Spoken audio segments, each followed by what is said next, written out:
Anyways, the other Zeniths. When Beta escaped and hid in an ancient research facility, I saw another one of the Zeniths. Verbena. Who was she?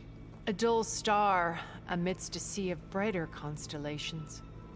Unlike most of Far Zenith's members who amassed their wealth through shrewd business deals and technological achievements, Verbena inherited her billions. Her father had achieved great success in the luxury holotourism industry. At age 24, she became the world's most eligible bachelorette, branding herself a life designer. Someone who leverages their fame to influence the choice of others. What? Like a cult? In a way, yes. Well, she must have done something right to have survived this long.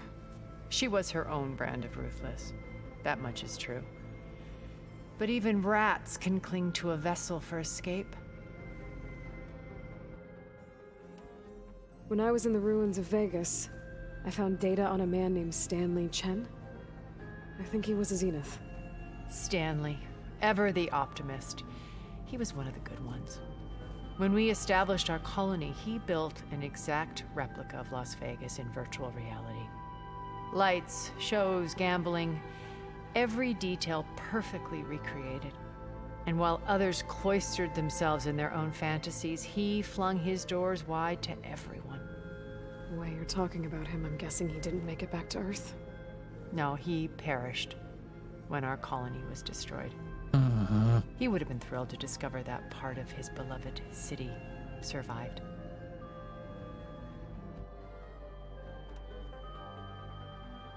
Poor guy. What can you tell me about Gerard? He was the head of the world's largest financial conglomerate, and as such had dealings with almost every major corporation. It made him one of the wealthiest people on Earth, and certainly the wealthiest among Far Zenith. What does one person do with that much money? Buy more power, more influence. Gerard's always believed himself to be a refined patrician, able to maintain control with a polished smile. But beneath that exterior is a cold and calculating operator. It was his decision to restrict Beta's upbringing to her digital educators, the avatars of the Apollo database, while we were painted as her benefactors. Well, we'll deal with him soon enough. And the others. I would very much like to see his face when he realizes we've beaten him.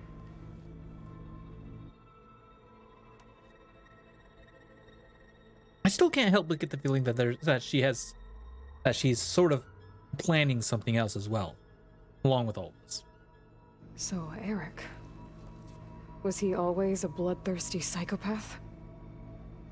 I believe he got worse over time. On Earth, he was the founder of a profitable private military company. A band of cutthroats, in other words. Even as governments abandoned human combatants in favor of automated warfare.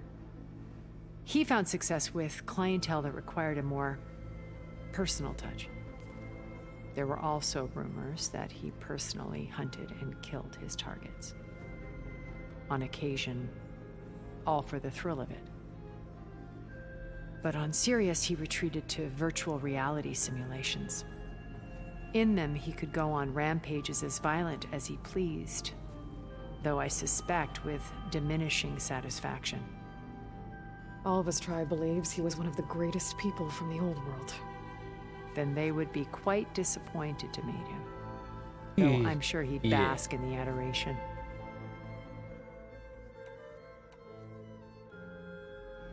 Okay, so I've had run-ins with a handful of Zeniths. What about the rest? An array of the wealthiest people on Earth. Titans of their industries. And let me guess. All selfish and ruthless to the core? Most, but not all. There were a few with whom I got along. Annika Murjani, for instance, was always delightful. She founded the HoloNet's most successful dance channel and was herself mesmerizing to watch. And I had fascinating discussions with Song Jiao about her work in cellular biology. Our immortality treatments are due in part to her achievements. But then there were others like Devin Miller, the CEO of a fast food printing corporation. His only real preoccupations were perfecting his golf swing and taking self-hollows. When I think about all of us, we really should have accomplished more. We had eternity. Oh, that's a good thought, Rain. Didn't think of that. Anyways, what's in the Zenith When it's base? time to break into the Zenith base, what can we expect? I'll go over the full layout once you've assembled your friends. Suffice it to say, we will need to push as fast as possible to Beta and Gaia's location, dealing with heavy resistance along the way. There are also printing facilities where the others have been amassing the natural resources they've stripped from the region. What for? First for use in the base's infrastructure, and then to fabricate more Spectre drones, a small army of them. When I was out in the wilds, I saw a shuttle take off from the island, heading for space. It was likely ferrying materials to and from our ship in orbit. After hundreds of years luxuriating in our digital comforts, the ship was barely space-worthy when we made our escape. Disaster can strike at any moment. We've learned our lesson.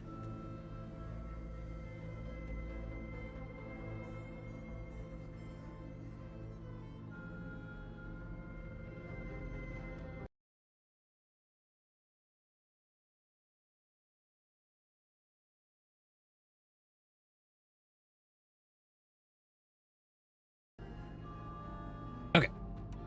Have you figured out how Silence's weapon works? No, and he's been very careful not to allow me near it. I'll admit it bothers me, but regardless of how it functions, I am confident it will deactivate the other shields en masse. How many of them are in the base? 10, including Eric and Gerard. Only Only a 10? handful of us made it to our ship when our colony collapsed.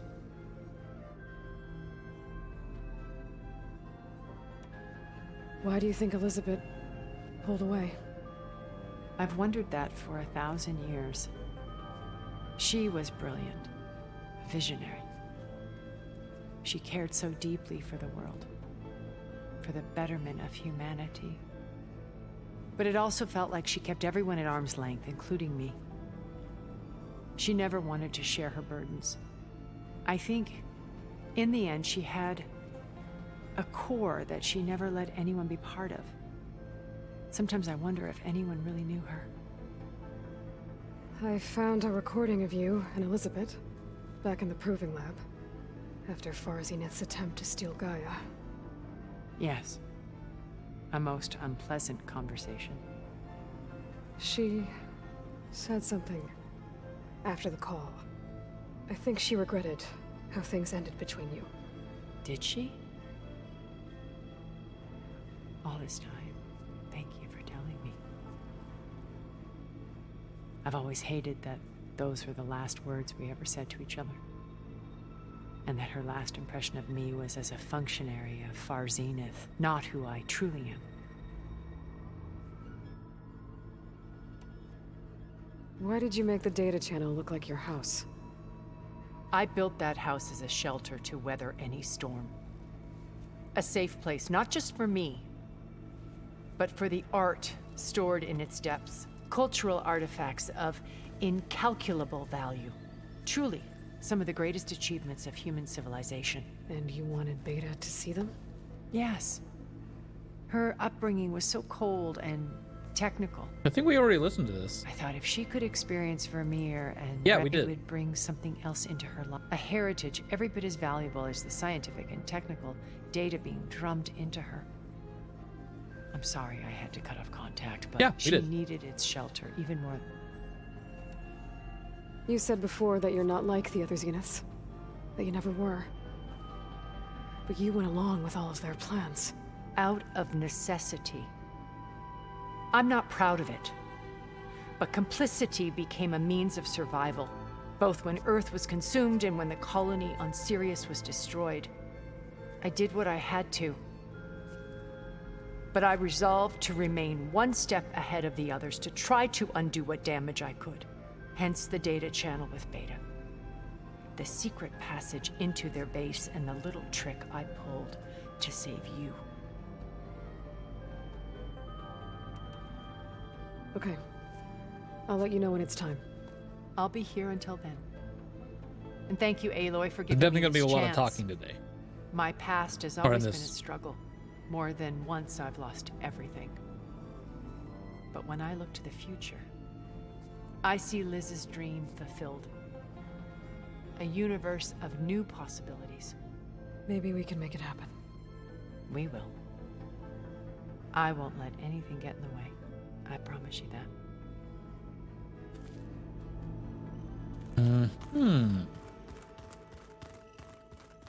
I keep thinking. All right.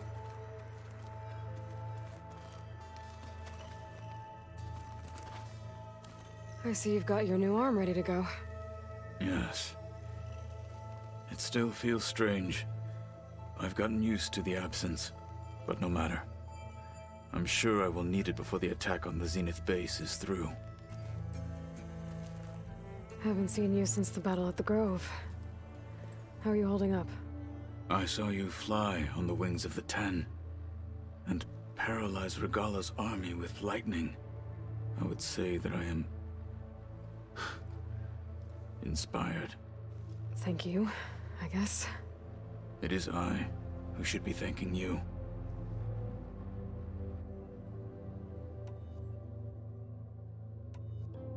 Your people keep mentioning the wings of the Ten. What exactly does it mean? The visions tell us that the Ten flew on great metal machines with wings, and leapt into battle from the sky. For us, to imitate this feat is the ultimate expression of martial prowess. It is why the challengers leap into the arena during the Kulrut. And now, you have done it. Like the deeds of the Ten themselves, it will never be forgotten. So, tell me, how did it feel? I won't lie. Pretty good. I can only imagine. I mean, I love gliding in this game, and now we get to fly. Did you meet Tilda? There is something about her that doesn't seem natural. I wouldn't be surprised if my sword went through her and she didn't bleed at all. Honestly, with her, nothing would surprise me. Things will get ugly once the Zeniths realize we're in their base. You'll need every trick you've ever learned. I would have it no other way. Many soldiers died in the old world to make sure we stood here today. We will endure on their behalf. Though, I am curious how you intend to defeat the Zenith's defenses without an army of our own. Leave that to me. Just make sure you're ready to fight. As you say, you have more than earned my trust. Look, I know you're probably not happy about keeping Regalla around, but I want her on our side when we fight the Zeniths. It is more than she deserves. Even so, I will not question your judgment. Thank you, Kotallo. I have to go. But I'll be briefing everyone on the plan soon. Understood. All right, let's see if we can find Regalla. We gotta talk with Regalla. There's Gwen stuff in here now. Must be Alva's. What? I missed this? How did I miss this?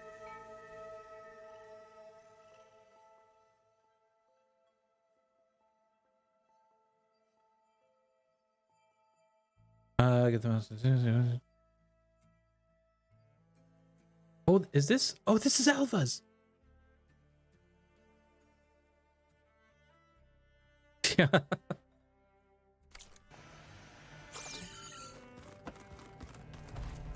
All right, where is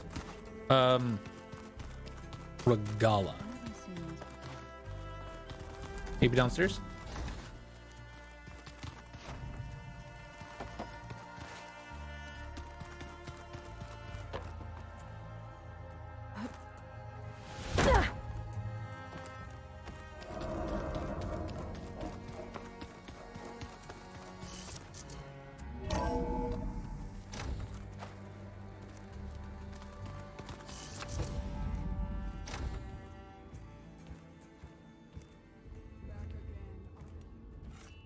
This place smells wrong. No sand or wind, only cold steel.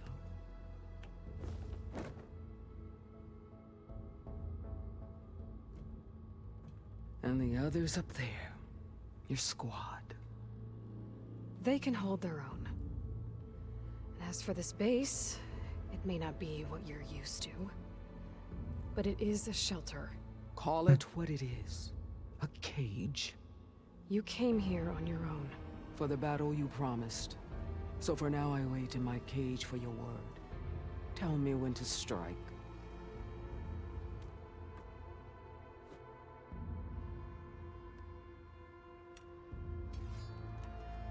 Are you really going to fight alongside me? I have no reason to betray you. Really? I failed to kill Hekarro. Failed to eliminate you. No Tenakth would follow me now.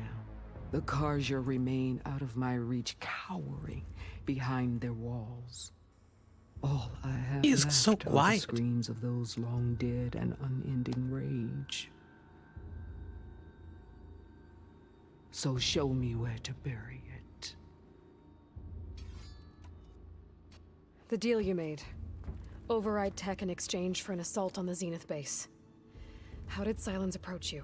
That name means nothing to me. My agreement was with Oseram mercenaries, the sons of Prometheus. So all this time, you didn't even know who you were really dealing with? And you trusted a group of Outlanders? If it was a trick, I would have crushed them.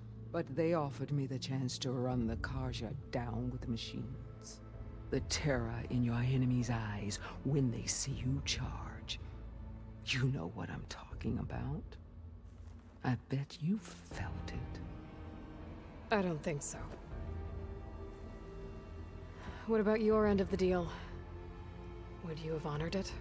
Had I killed Hekarro and become chief, these Zeniths would have been the first of the tribe's victories. But because of you, my people will continue to consort with the enemy. A tribe of weaklings. Because of me, hundreds of Tenakth won't throw away their lives in a battle they can't win.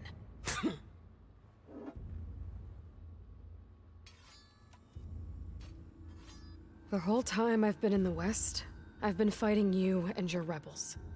I'd at least like to know why. You were among the enemy.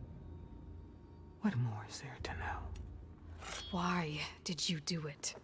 Dorak, Jaroka, Makalo, and the Carja pushed into the desert to raid our people. My brother's squad was among the first to intercept them. But the Carja captured them, strung them up, and burned them alive as an example. It was too late. I found them by the sound of their screams. So you wanted vengeance? Vengeance? No. I wanted devastation. To tear down the Carja's cities and drown the land in blood. Hunt down every last survivor and grind their bones until the sky chokes on the dust. But my chief betrayed me. Betrayed the Tenakth.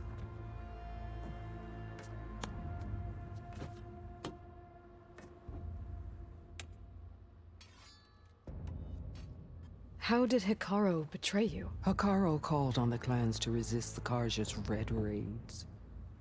But we did more than just defend. We hunted them, and they fled as children before a pack of claw striders all the way to their border. There we ripped down their stone walls. Their domain was ours for the taking.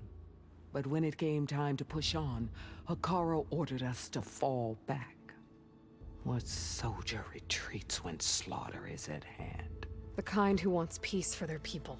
Peace is just a lull between vendettas. But I thought my chief had greater tactics than mine, so I stood by him, even when he allowed that filthy Carja to join our ranks. Fashav. I enjoyed watching him die at the embassy. He should have been put down when we first captured him on the field. Instead, Hekarro made him a marshal. Fashav told me how he became a marshal. He earned it just like any Tenakth. It was an insult. No outlander can ever deserve to wear our armor, bear our marks. And then a Karja messenger was brought before us? That's when I knew. I had to run my blade through Hikaru and drag his treacherous corpse to the gates of the sun.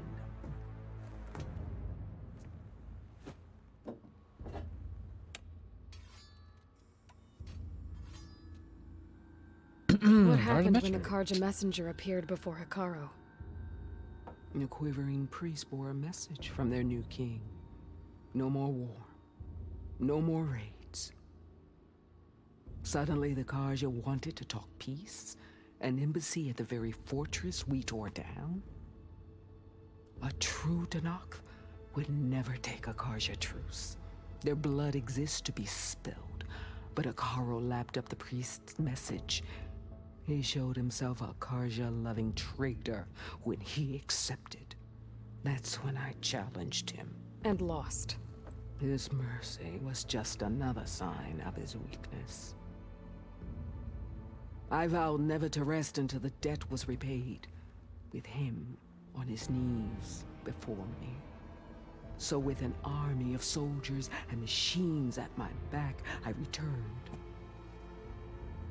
The day you got in my way. All right. I guess we'll both face the end soon enough. Ever since you got in my way, I've wanted to see your bones burned white beneath the sun. But if I'm to die in battle, then it might as well be with the one who flew with the wings of the Ten. I'll let you know when it's time to move out.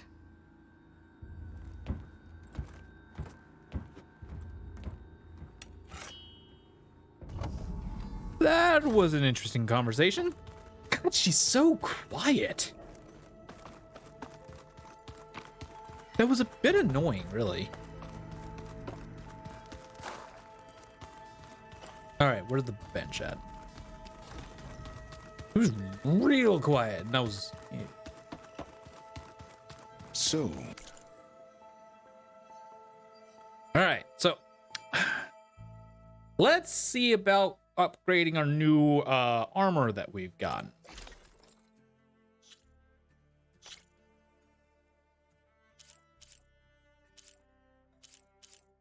Oh.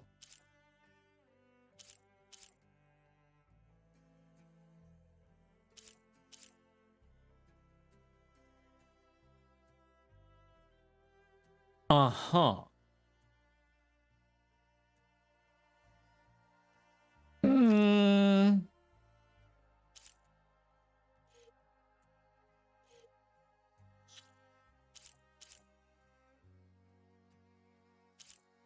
I don't know about that.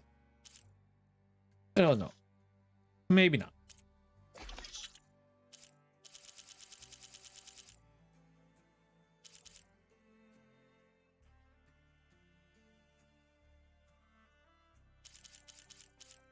Okay. Well, guess we can carry on. return.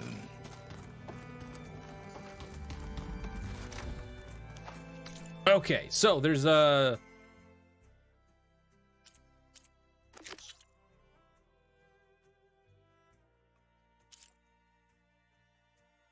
Yeah, let's go ahead and do this quest.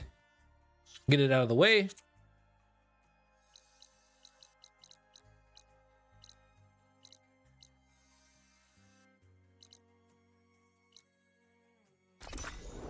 Boom. That'll be the closest. Go ahead and get ourselves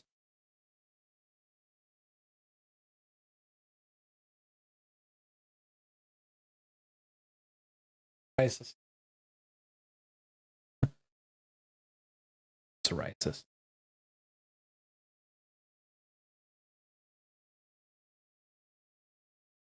Yeah.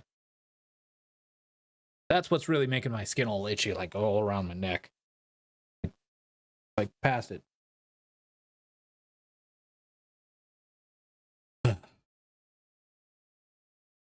Anyways.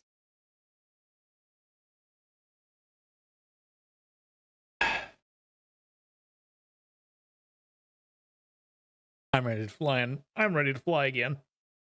Yay!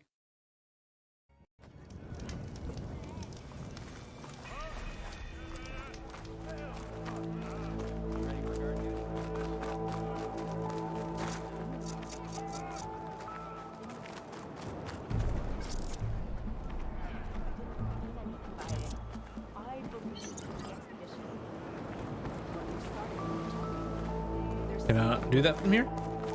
Oh, maybe I can't. Maybe I need to be like out in the open somewhere.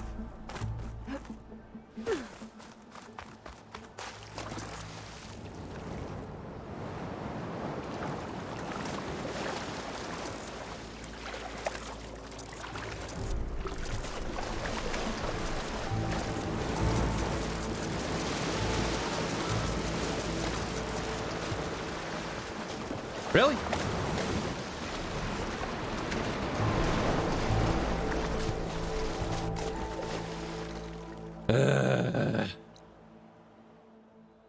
Fine.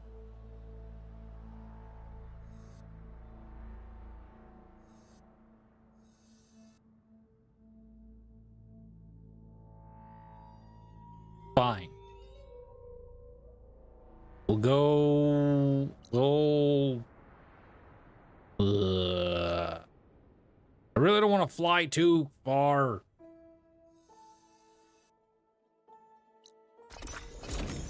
Fine, we'll just go to this. Go here. Maybe the...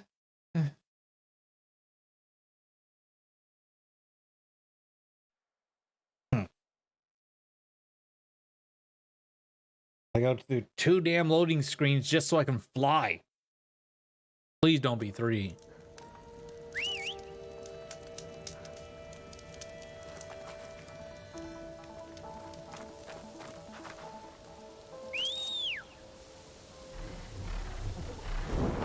Ah, there you are. Beta's gift. Now I can take to the skies.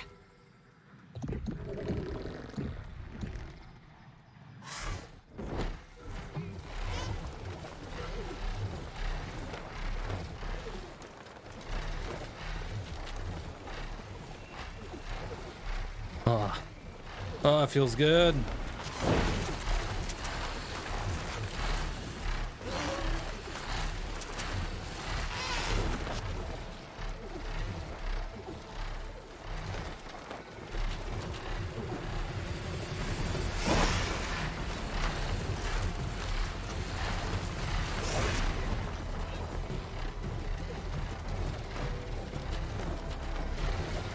Not what I meant.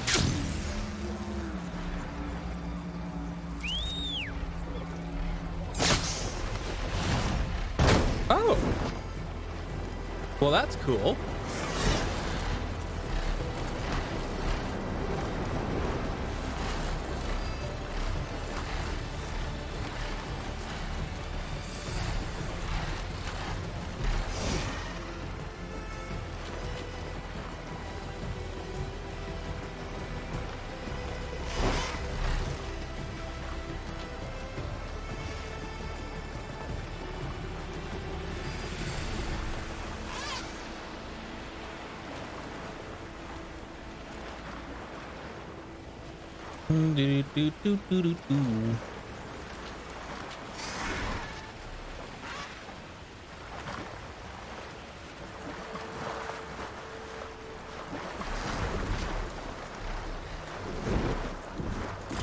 Getting down now.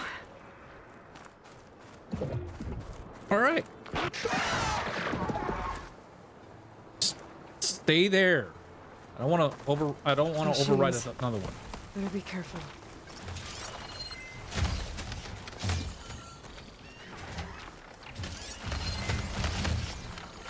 Oh, hi, friendo. I think it's time we go ahead and